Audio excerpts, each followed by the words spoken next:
when I realized that I need to present to these people the value in this business. And I need to make people understand with so much confidence. Guess what, guys? The magic word is confident in what you're offering.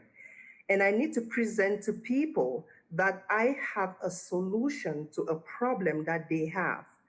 And the manner in which you communicate, like Coach Alex said, is very important because somebody looking at you will be able to tell if you're actually just pulling people to come join you and support you get to where you want to be versus you providing them value that is going to change their situation.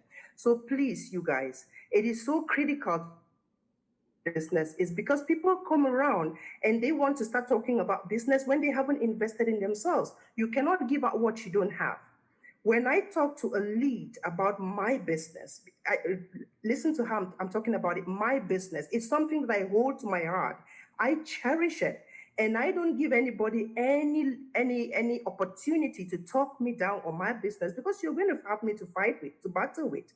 This is a business that literally changed my life around and changed the dynamics in my family. So when I'm presenting this to somebody, I let them know I've got what it takes to take you out of that desperate situation where you actually are in. Because guess what, guys? When somebody clicks on your ad, trust me, they are hungry.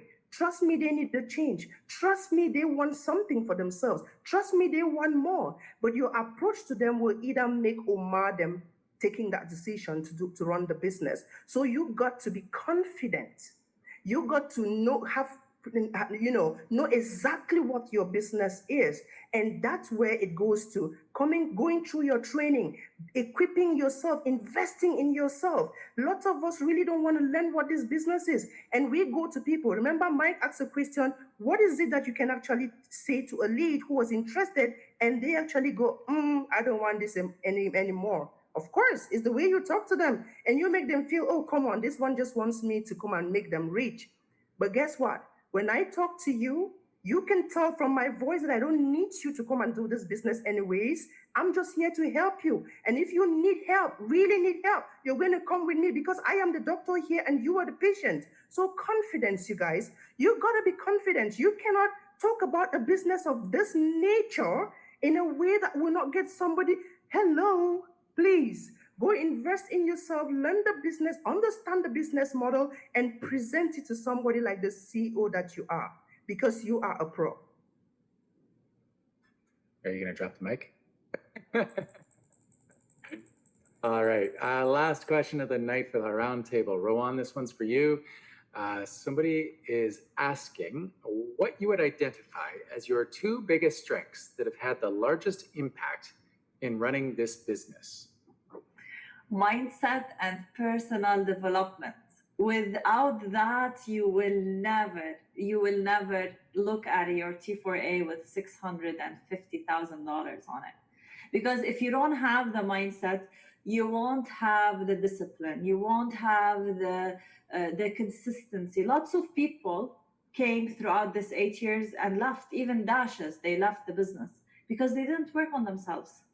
They didn't work on their personal development. They didn't work on their mindset. They didn't challenge themselves. They didn't step out of their comfort zone. They didn't do things anyway, regardless of how they feel. We didn't feel good doing videos. We didn't feel good hosting masterminds. The first time I hosted a mastermind, I was shivering. I was scared. But we did it anyways. And what happens to our brain when we do something that scares us? Our brain thanks us later. But first, the brain panics. What are you doing? This is something we're not familiar with. Where you're going? But then when you do it anyways, and this is my friend Jen, she posted about it, you move with fear other than being stuck with fear. So when we're stuck with fear, what happens? We don't do anything. We go back to our old habits. We go back to watching series that will not allow us to grow. We'll go back to doing things that will not help us become the best version of ourselves. So personal development and mindset. How did I start? I didn't have money. Last year I invested 50K on myself, but at the beginning I had zero money. I went on YouTube, skipped ads, and listened to Tony Robbins talking about what is a mindset. I didn't know what an entrepreneur is. I didn't know how to succeed. I started doing the free stuff and attending those masterminds. I challenge you guys walking out of this mastermind to not level up in something in your life. You're going to go out there, create an ad, go to your page, do something that moves you. So coming here with this free content that you get on the mastermind is going to elevate your skill, is going to allow you to believe more with yourself, and you're going to borrow our belief system. Because now we believe in the business so much, we're getting the results. You're going to borrow it, you're going to use it, you're going to succeed, and then give it to other people. So mindset, personal development, you will never achieve financial freedom without working on these two first. Perfect. Well said, Rowan. It's easy to be an employee. You get told where to be, what time to be there, and somebody will pay you if you do a pretty okay job at it. But to be a business owner, it's not for everybody, because you've got to actually hold yourself accountable. You have to push yourself out of bed. You got to put yourself up on the bad days. You got to keep yourself in check, control your ego. It's real easy to become a real nightmare narcissist when you're an online marketer, right? Control your ego and don't get ahead of yourself, and focus on building yourself. It's absolutely critical. Great way to wrap it up. Thank you, panelists. You guys were all amazing. You're rock stars. No wonder you're all so successful. We are going to have one more presentation. Tonight we have a 6A journey hosted by our hot seat panelist, Krishna Patel. So Krishna, the floor is all yours.